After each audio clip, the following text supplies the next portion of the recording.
week. Who else could it have possibly been but Kyrsten Sinema?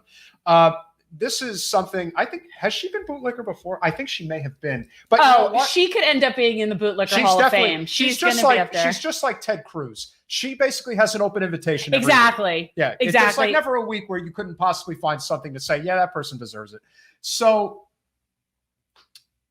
I think we're pretty close here with the reconciliation package. I really believe that. I know that there's obviously going to be some very testy votes that are going to come up. Obviously, the vote that, yes, listen, that goes without saying. Yeah. She may have, if you didn't know what party she was in, you would assume she was GOP. But, and you would think that about Debbie as well.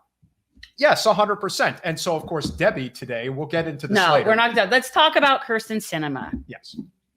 So Kyrsten Sinema is corporate lobbies. And of course, the article says $1 million woman. But yeah, I had to take a little bit of creative liberty with that because, yeah. We've gotten to the point now where I think this is why she's opposing it. Yeah, but I also think that we should just accept the fact that she does not care one iota if she gets reelected to the Senate.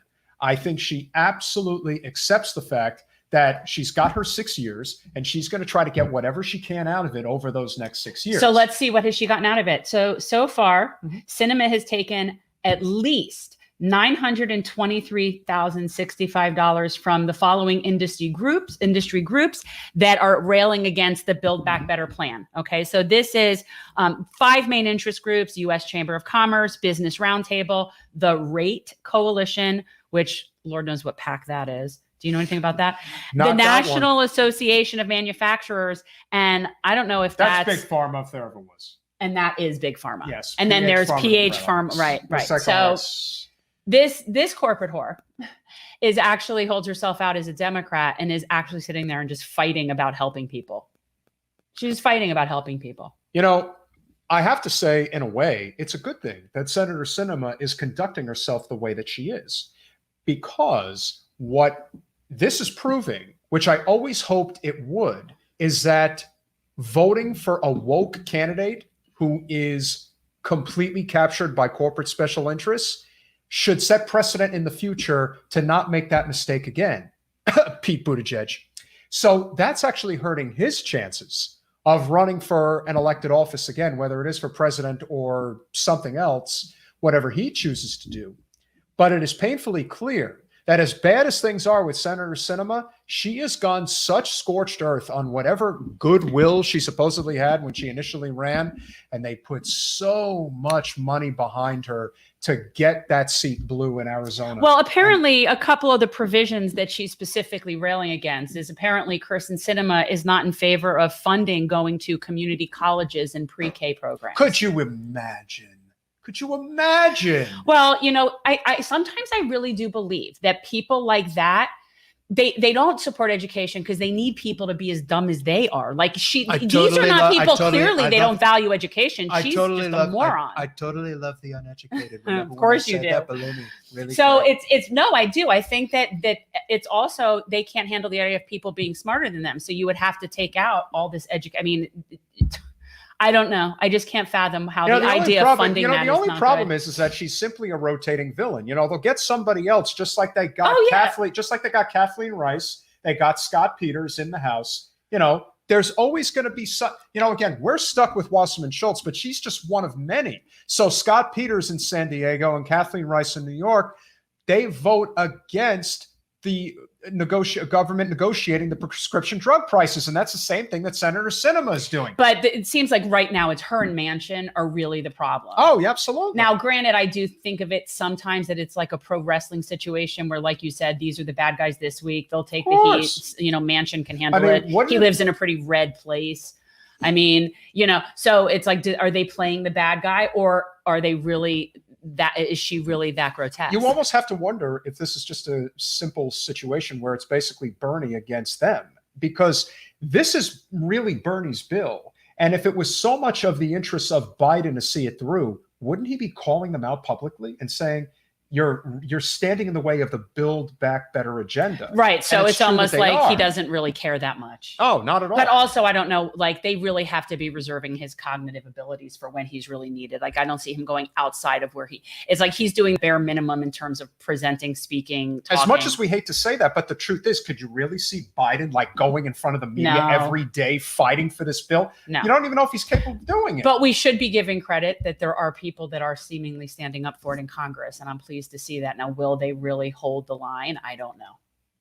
I don't know. Listen, and a lot of people are going to be talking about this. AOC always does something to give people in the media to talk about. We are obviously very much against what Wasserman Schultz led the effort on today in giving another $1 billion to Israel for the Iron Dome. Listen, this is not a question of whether or not you support Israel's right to exist. We give over $30 billion in aid to Israel every year. This is so out of sight, out of mind when you consider the problems we have in this country.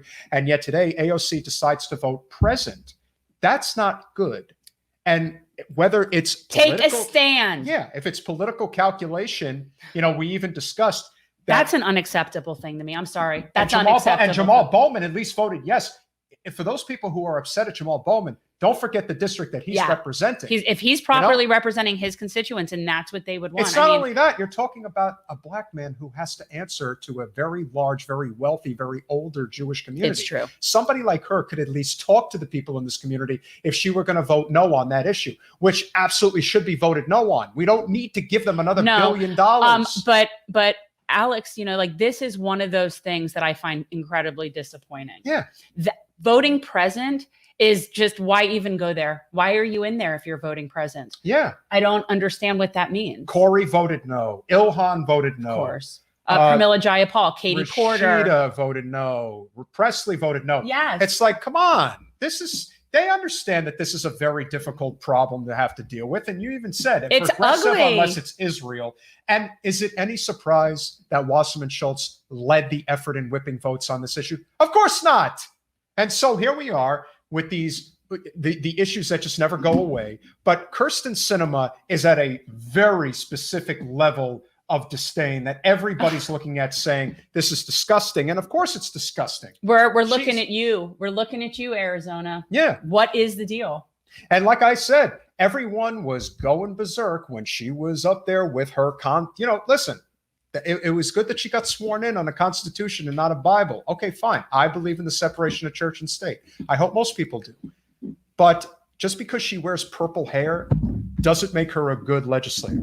And the day she stood... No, she's a disgrace to purple hair. Well... Oh... That's how she should always be remembered. Honestly. And now until whenever that election ultimately she needs to go. About. But when I think about that, there's so many places where I'm like, what's with the people that they keep electing them? But we know why. It's not, they don't, it doesn't even mean whether they do. It could be a very small group of people that came out and decided that. Just like it is here. Victoria Olson, wonderful friend, true labor leader here in South Florida. When you get to the nooks and crannies of what Wasserman Schultz is up to with this latest bill, you're not going to like it. That's all I can say. Yeah. It's gonna piss you off even more than you think it does already. So, needless to say, that's the problem with the Senate. Sinema is not up for re-election until 24. So she's basically just going to continue to do these really unsightly things. And because the margins are so slim in the Senate, they have the luxury of doing this. Now, of course, if they were to remove the filibuster, they're not going to. Then we I'm would not have, sure how I feel about that, by the way. Yeah, I mean, again, it's 6 to 1, half thoughts. a dozen of the other. I have mixed thoughts on that. Like, it scares me for how it would be used against us. Like, that concerns me. But we don't need to get into that. Well, I'm not taking a hard stand. It's not a hill I'll die on. No, it's absolutely not. And I understand that. And a lot of people feel that way because the argument is, and you can see how the Democrats are governing right now. Is there any reason to think, unless they really can use whatever leverage they have in regards to what Governor Abbott did in Texas with the abortion law, if they're going to be able to hold on for that long? The truth of the matter is, I really was hoping and praying that we were done with McConnell being in charge of the Senate. But the way things are looking right now, he is very likely going to be the Senate Majority Leader again in the not too distant future. And if we didn't have a filibuster, who knows what the hell he would be pulling? It certainly wouldn't be pretty. And that's obviously the fear of going in that direction. But this also speaks to the greater problem of the corporate special interest control that we have on Capitol Hill. And yet there's levels. It's a range. It's a range like most things. It's a spectrum. You know, you've got the people like Bernie that take no corporate money. And then you've got the people like Kyrsten Sinema that's basically, she's their bitch. If you need a representative who's going to do what you want when it comes to standing behind corporate special interests, Senator Sinema will, I mean, I don't know if she's trying to compete with Senator Manchin on the Democratic side for who will cave the quickest for those special interests, but she certainly has no problem doing it. She's very much. I don't know if her state is as forgiving regarding her being how she is as Manchin's is for him. That's very true. I don't know. I don't know the demographic enough to know that. I mean, I'd love to see Ava run for that seat. I said that the other day. I think Ava Podstova would be the best possible option to challenge Sinema in a primary. She's really rocking the like silver hair look too. She's got this great. She looks great. Yeah. I'm telling And she's you. got jokes, people. If you never heard her, she's really good. She's great. Really good. Really good. Really incredible. Tremendous person. We'll have to be encouraging that. Thanks for watching. If you want to support our mission to transform politics into service, please like this video, subscribe, follow us on social media, and consider joining our Patreon, where you'll get early access to our interviews as well as other exclusive content. Links are in the description. Peace out.